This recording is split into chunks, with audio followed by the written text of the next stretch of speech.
d'abord, bonjour à tous. Donc, je vais commencer. Le loup est ici, salut. Voilà. Donc, bon déjà je commence par dire que Indiana il est sourd de naissance.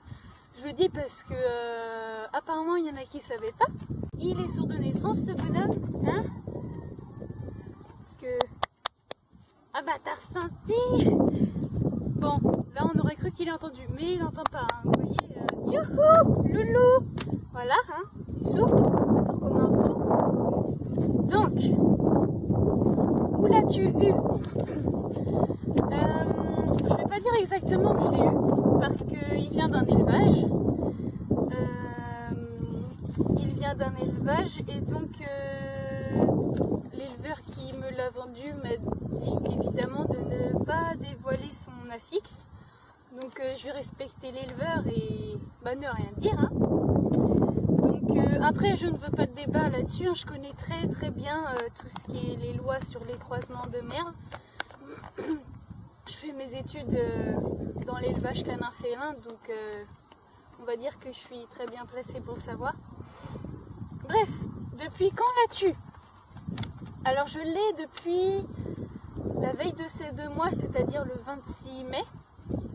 Donc ça va bientôt faire 2 ans. Donc ça fait une vingtaine de mois que je l'ai.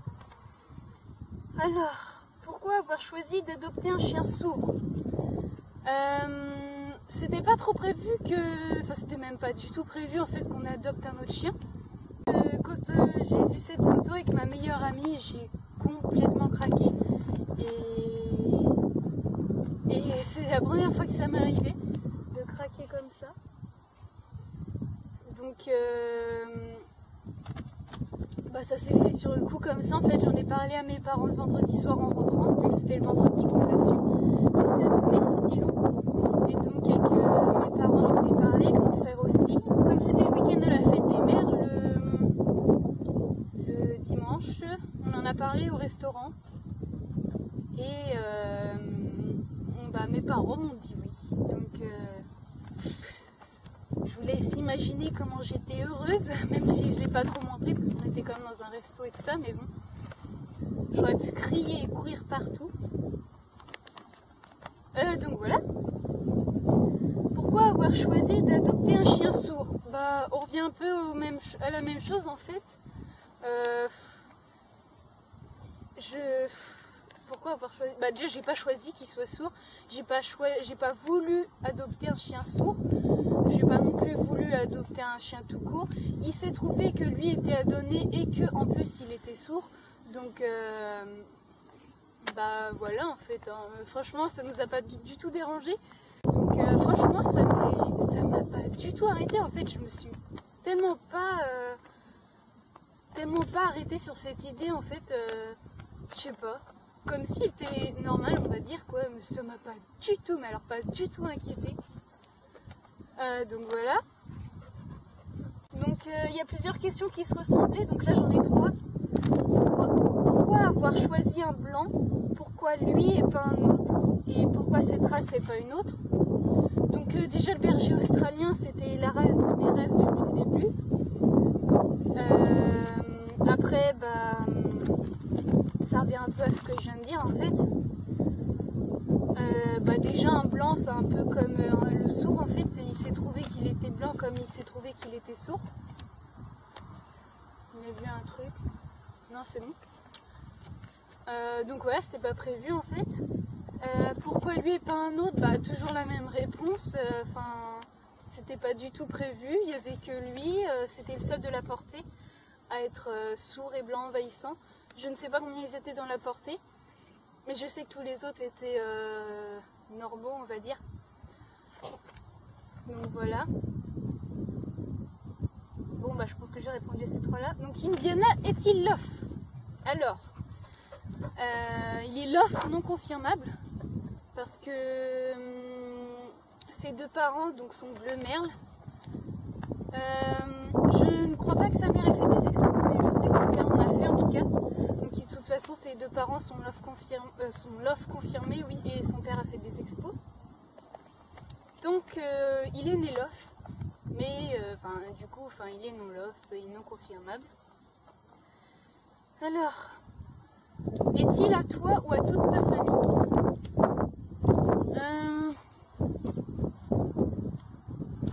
Personnellement, je le considère comme mon chien, parce que après tout, c'est moi qui ai voulu cette race-là à la base. Ça a été et c'est toujours mon rêve. D'ailleurs, c'est le chien de mes rêves, c'est mon rêve que je vis avec tous les jours. Après, sur les papiers, c'est marqué il est au nom de ma mère, mais de toute façon, ce que je veux dire, c'est que je paye des trucs pour lui, mais je n'ai pas tout payé pour lui. N'était pas prévu ce jour-là. Mais de toute façon, ce que je dis souvent, en fait, quand je partirai de chez moi, évidemment, il sera encore en vie. Et du coup, on aura la petite Flo. Je ferai une prochaine vidéo avec elle quand on l'aura. Donc, qu'est-ce que je disais? Je me perds dans ce que je dis, moi.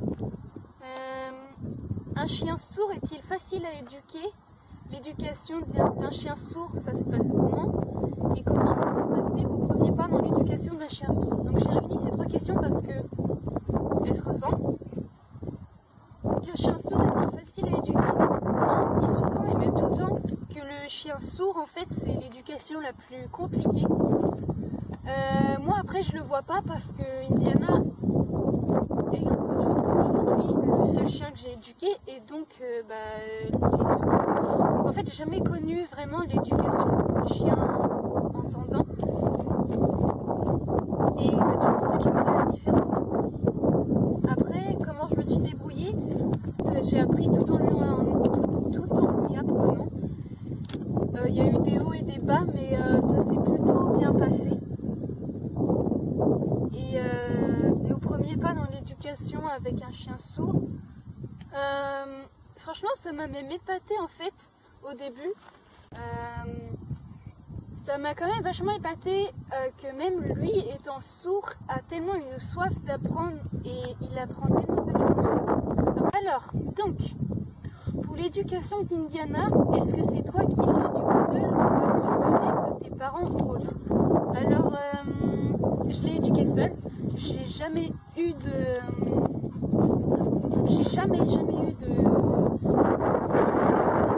l'éducation de chien sourd en fait. Mes parents ne m'ont pas aidé parce que déjà dans ma famille c'est moi qui est plus je perds mes mots, qui m'y connaît le plus dans le chien. Puis je fais mes études là-dedans et que c'est ma passion, ça a toujours été ma passion. Donc je l'ai éduqué seule. Après c'est clair que pour tout ce qui est la marche en laisse et la propreté quand il était bébé, c'est clair que j'étais pas toute seule, hein. Surtout que j'étais pas là la semaine. Donc mes parents ils jouaient dans son éducation quand même un peu. Par contre après jamais rencontré de personnes qui s'y connaissaient dans l'éducation d'un chien sourd. Tu me laisses finir? Donc alors, pourquoi ce nom? Est-ce que c'est toi qui as choisi son nom? Alors déjà, donc Indiana, donc je précise c'est un mâle, parce qu'Indiana fait souvent penser que c'est une fille, même tout le temps. Donc comme on l'a acheté, l'éleveur avait déjà mis son nom sur papier, donc l'année des I, donc Indiana. Moi personnellement, quand l'éleveur m'a dit ça, qu'il s'appelait Indiana, j'ai jamais pensé que ça faisait fille, parce que alors moi franchement Indiana, ça m'a tout de suite tilté. Indiana Jones, c'est la grande star que tout le monde connaît, l'aventurier, le garçon surtout, c'est un garçon. Et donc franchement j'ai jamais pensé que Indiana faisait fille. Après on va dire qu'il n'est pas aidé parce que c'est avec sa truffe rose et ses yeux bleus, plus Indiana, bon ça faisait encore plus fille. Mais bon, pour moi, c'est parce que ça se finit en A que ça fait fille.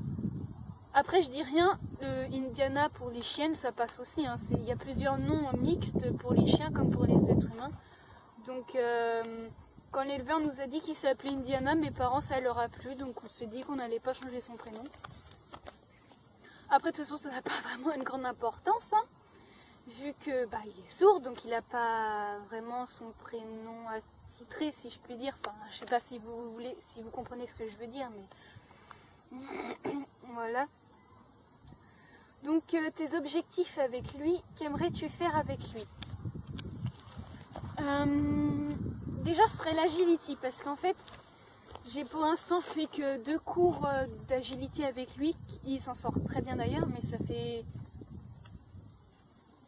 ça se trouve ça doit faire pas loin d'1 an qu'on n'a pas encore été à l'éducation pour cause perso qu'on peut pas encore y aller. Mais de toute façon dès qu'on y retourne je me remets à l'agility. Évidemment, de toute façon, après à l'éducation, juste après notre cours d'éduc, c'est direct l'agility. Et c'est bien parce que ça dure vraiment pas longtemps, c'est moins d'1 heure d'agility.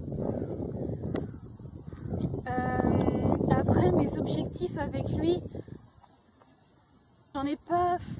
Je sais pas si j'ai des objectifs en fait, parce que je pense qu'on a déjà fait pas mal de choses tous les deux, surtout qu'on est partis tous les deux de rien, qu'on a tous les deux appris en même temps.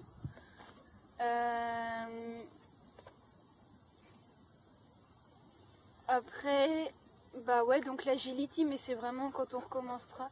Et je pense pas faire des concours. Après, ouais, non, j'ai pas vraiment d'objectif avec lui. Ouais, non, j'ai pas d'objectif avec lui. Après, peut-être que à venir, j'aurai d'autres objectifs, mais pour l'instant, j'en ai pas. Que pratiques-tu avec lui? Fais-tu du canicross, de l'agility ou autre avec Indiana? Alors bon, comme je le disais, j'ai fait 2 cours d'agility, donc quand on reprend l'éduc, on continuera l'agility. Sinon, je fais du vélo avec lui, mais quand il est à vélo, il est comme à pied, c'est-à-dire qu'il est au pied à ma droite. Oui, parce que moi, je le fais marcher à droite. Comme je suis droitière, j'aime pas le faire marcher à gauche. Bon, après, chacun son avis là-dessus. Hein. Donc, ouais, donc voilà, en activité, donc agility à reprendre quand on reprendra l'éducation, et puis du vélo, mais le vélo, c'est vraiment du